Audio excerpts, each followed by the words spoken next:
All right, good morning, everybody. This is your teacher, Mr. Kevin Kamantoy, and we are going to have our very first online lesson or lecture in ICT. And without further ado, let's begin. All right, so as you can see, I am here on the Google Chrome. What we're going to do, what I'm going to discuss you for today will be the basic setting up of your application within your computer.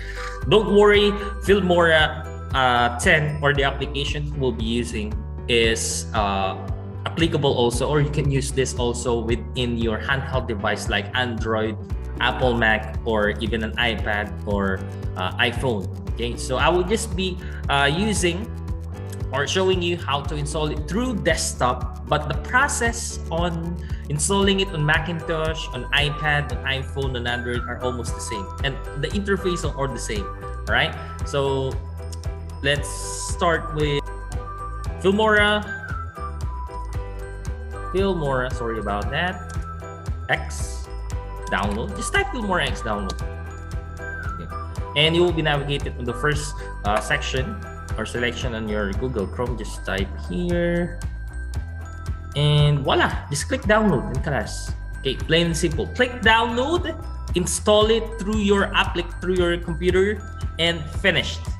That's it. Okay, you're just gonna log in your account. You need to sign in, I think, your account inside of the application, but it won't do anything. Don't worry, it will not gonna hack you. This is a legit application that is used by some of the professional editors, video editors out there in the market. So once you download this one, let's go to our show folder. Run click. How are we going to install? Once you download the application, just click on the Filmora setup.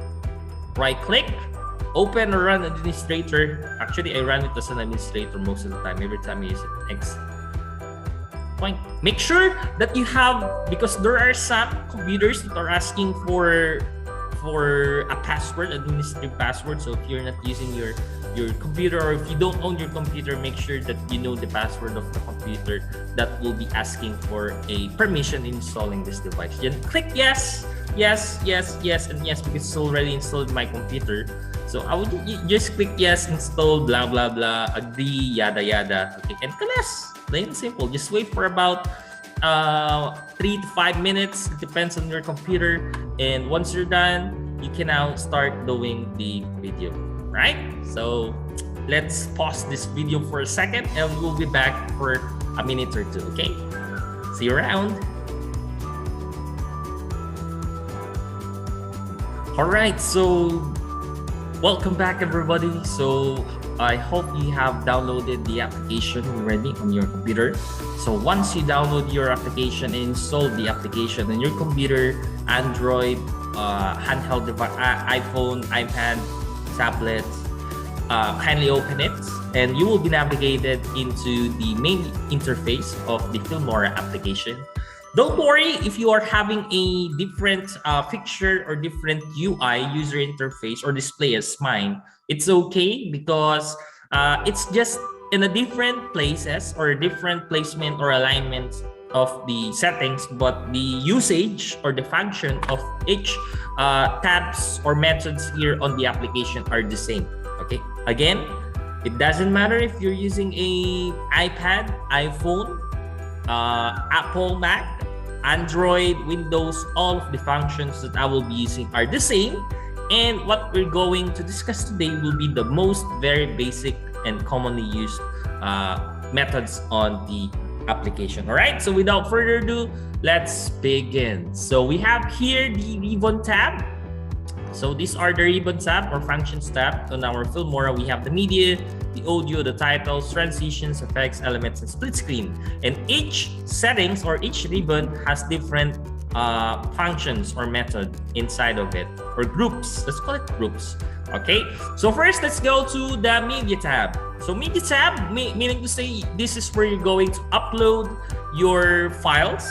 Actually, not files, the medias that you're going to use on your Filmora editing or video editing. So how are we going to do this or use this? Drop your video clips, images, or audio here.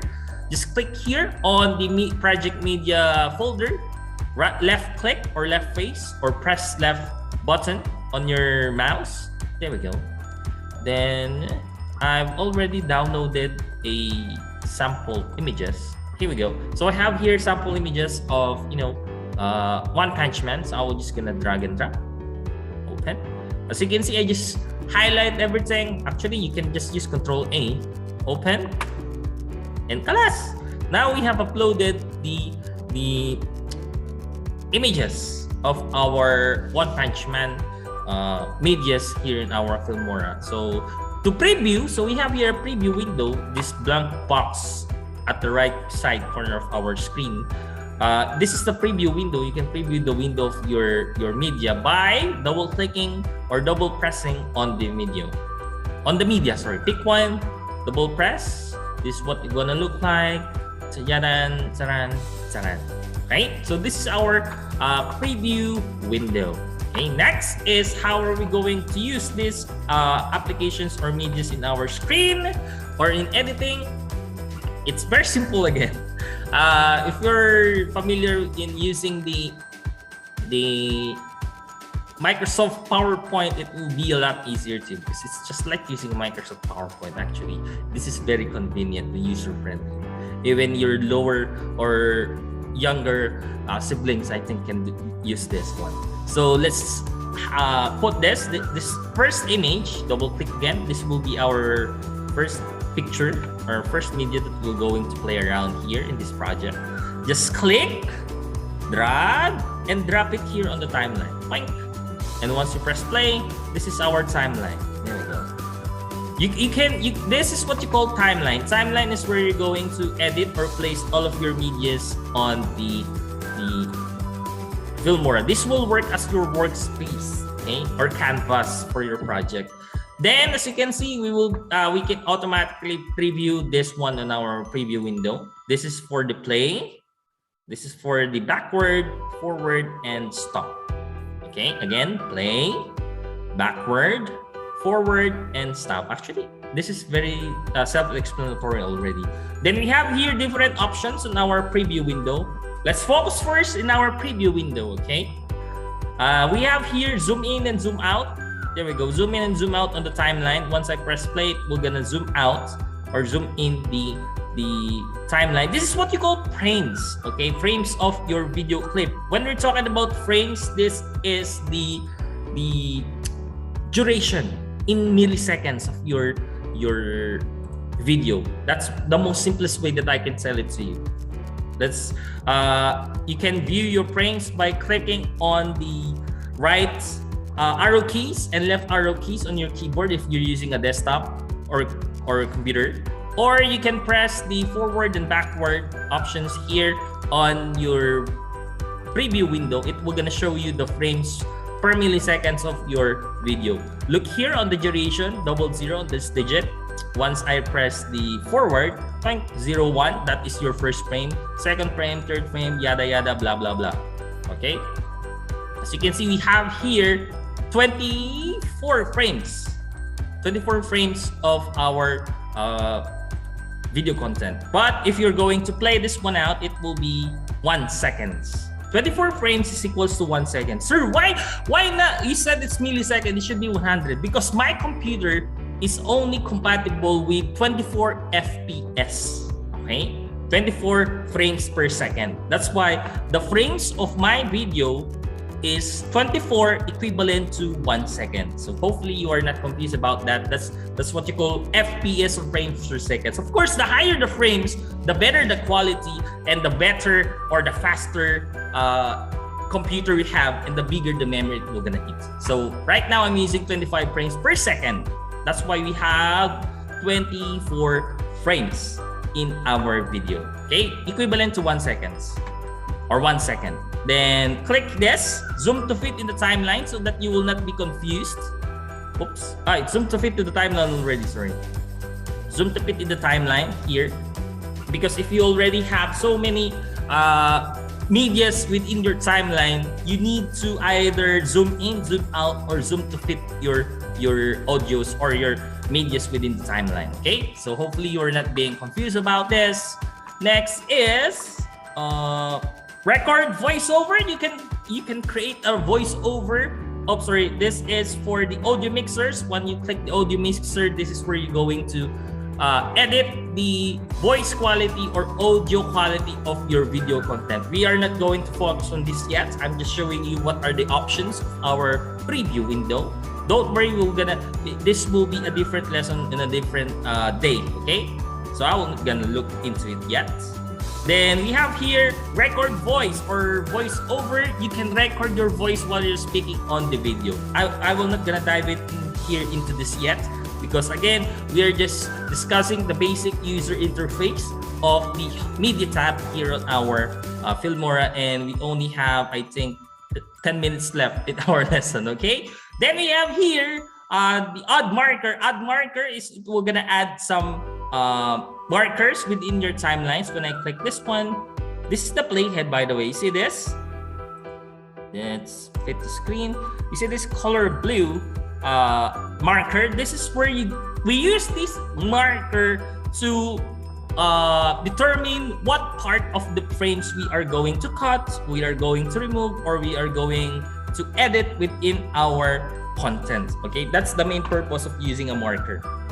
This orange thingy, this orange pillar or column thingy, sorry about that, my word, we call this playhead. This is where you move or preview the slides, not slides, the media within your frames in the timeline. Okay, and this will also be the one to determine what frames you're going to edit. Say I want to edit this the 10th frame of my media. So I'm going to add a marker so that I will easily determine or distinguish what is the 10th frame of my media.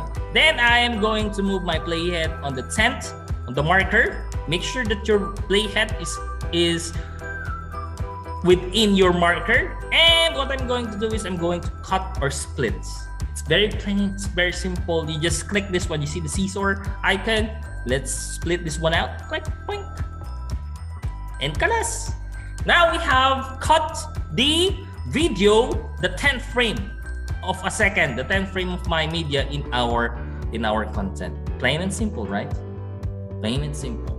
Okay, to undo our video or our command, just Control Z or click this one. It's just same normal document flow. Undo and redo.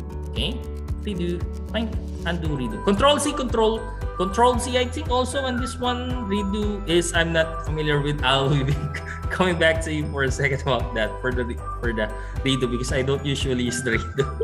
Okay, let's just do the undo. Okay, then let's zoom it out. There. So once I press play, we have a 1 second with the 24 frames per second. Next. Okay, how many minutes? 5 minutes. That's 5 minutes. So we're going to add one more picture here. Oops, you see this? The color blue line in our timeline. I'm just dragging and drop. It's better to drag and drop or click the plus sign. It's up to you. But if you're going to add using the plus sign button here to add to project or add to timeline, you need to move your playhead. Again, you need to move your playhead if you're going to click the plus sign within your timeline. Why? Because once you press the add to project, pop, okay, charan charan, you see our media has been placed wherever your playhead is placed within your timeline.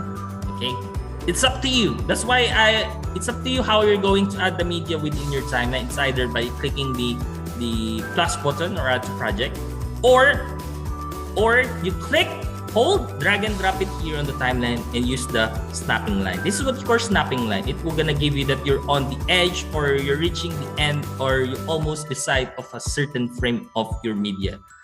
So I don't recommend using the add to project because you will gonna still use the playhead. But again, it's up to you. This is much more for me. This is only my opinion. For me, this is much more easier and much convenient way.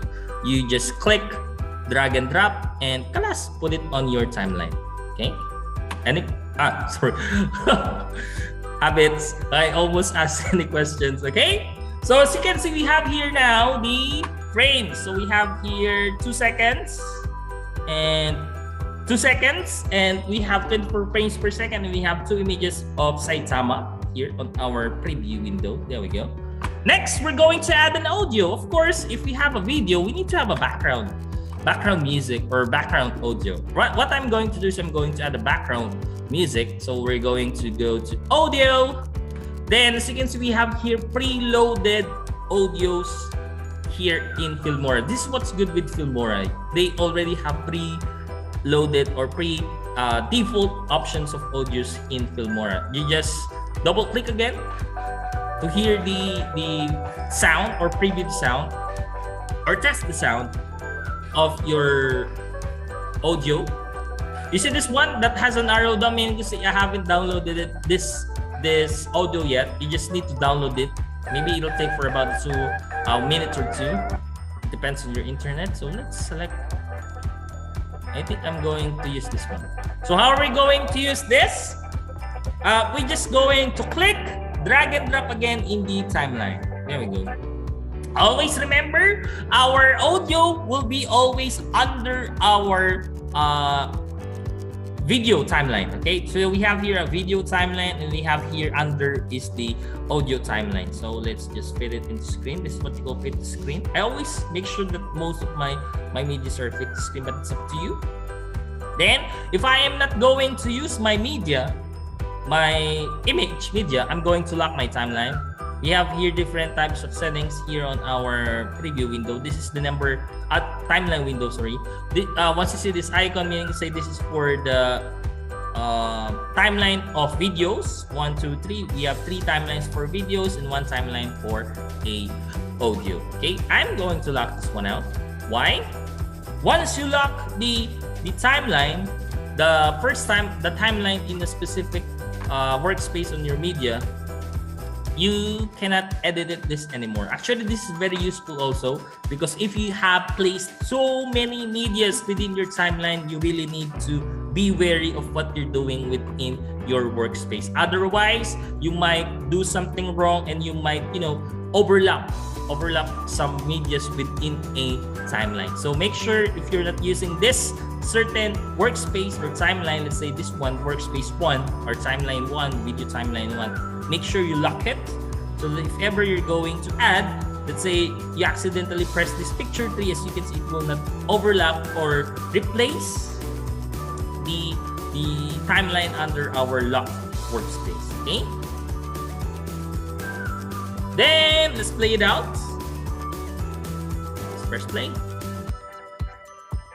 Okay, so as you can see, this is our audio with the background. There we go. Of course, once your timeline or workspace has been locked, you won't be able to do anything within your workspace. So you just need to unlock this one. It's like on Adobe Photoshop. If you're using Adobe Photoshop, the layer lock option. So we have here workspace lock or layer lock options also. Okay, so I think this ends our session now. So any questions? Oops, any questions? I apologize. We're doing it preloaded. So we will gonna continue this next meeting, okay? Because we only have, I think, a limited time of 30 minutes to pre-record this video. So hopefully you are not confused. You are not having a difficult time within our class. I really apologize. We are in this kind of situation because it's pandemic, so hopefully everything will gonna be all right. Bob Marley, just like what Bob Marley said in his song, everything is gonna be all right. Okay, so just pray. Always remember, always pray. Okay, have faith. It will gonna end. And listen to your parents. Always listen to your parents. Respect everybody. Respect anyone. It's a right. Okay. It should be automatic, okay? And stay safe, stay healthy. We miss you guys, and sayonara. Peace. And by the way, if you have any questions, just don't forget to put the comments in not in my YouTube channel, in the class Google Classroom or Class Dojo, okay? And I will get back to you once as soon as possible once I receive your comments, okay? So again and again, pray, have faith, okay? And listen to your parents, show respect to everybody, and sayonara, a peace, salute, and bye-bye.